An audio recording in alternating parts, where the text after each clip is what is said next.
प्रिय बच्चों, आज हम हिंदी विषय के उपविषय प्रत्यय को पढ़ेंगे।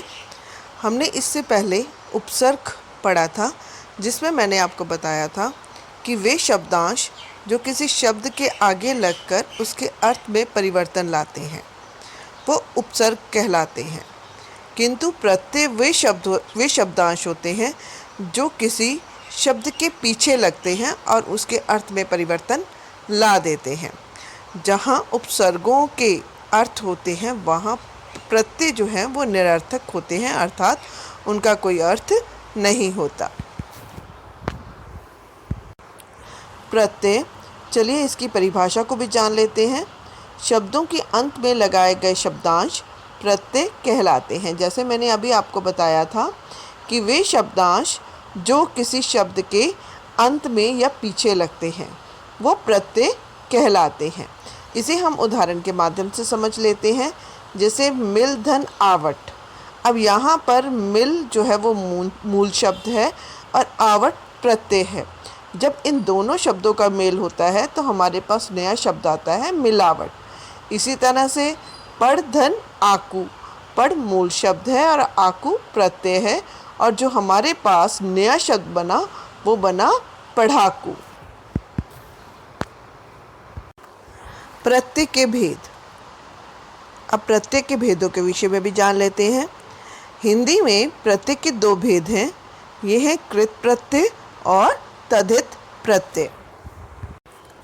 कृत प्रत्यय वे होते हैं जो क्रियाओं के अंत में लगते हैं तथा संज्ञा और विशेषण शब्दों की रचना करते हैं। चलिए इसकी परिभाषा को जान लेते हैं।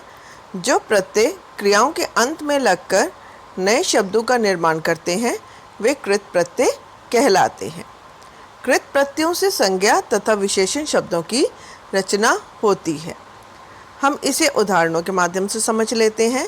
जैसे लड़ धन आई। अब इसमें लड़ जो है ये मूल शब्द है, आई प्रत्यय है, और इन दोनों के मिलान से जो नया शब्द बना वो बना लड़ाई, जो कि भाववाचक संज्ञा है। इसी तरह से पढ़ धन आकू। पढ़ मूल शब्द है और आकू प्रत्यय है, और जो नया शब्द बना वो बना पढ़ाकू, जो कि विशेषण है। कृत प्रत्यय के कुछ अन्य उदाहरण देख लेते हैं।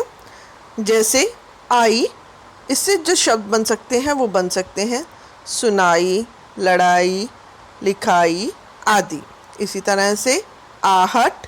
आहट प्रत्यय से जो शब्द बन सकते हैं वो बन सकते हैं चिल्लाहट, घबराहट, मुस्कुराहट आदि। आवट प्रत्यय से जो शब्द बन सकते हैं वो बन सकते हैं सजावट, बनावट, रुकावट आदि।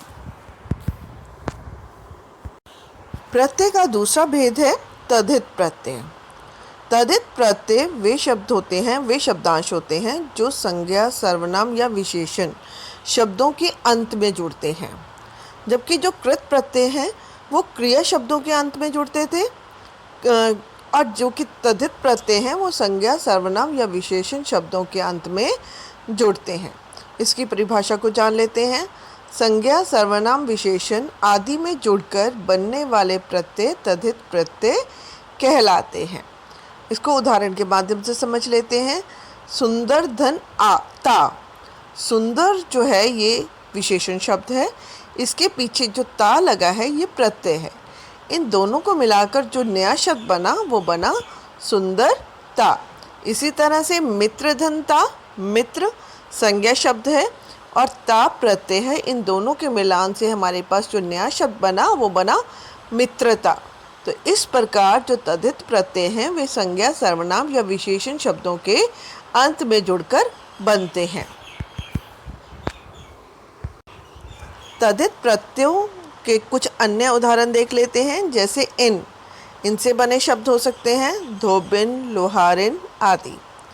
आहट, इससे शब्द जो बन सकते हैं वो हो सकते हैं घबराहट, चिल्लाहट आदि। इससे जो बने शब्द हैं वो हो सकते हैं धनी, क्रोधी, लोभी आदि। तो ये हैं तद्धित प्रत्यय के उदाहरण। धन्यवाद। आपका दिन मंगलमय हो।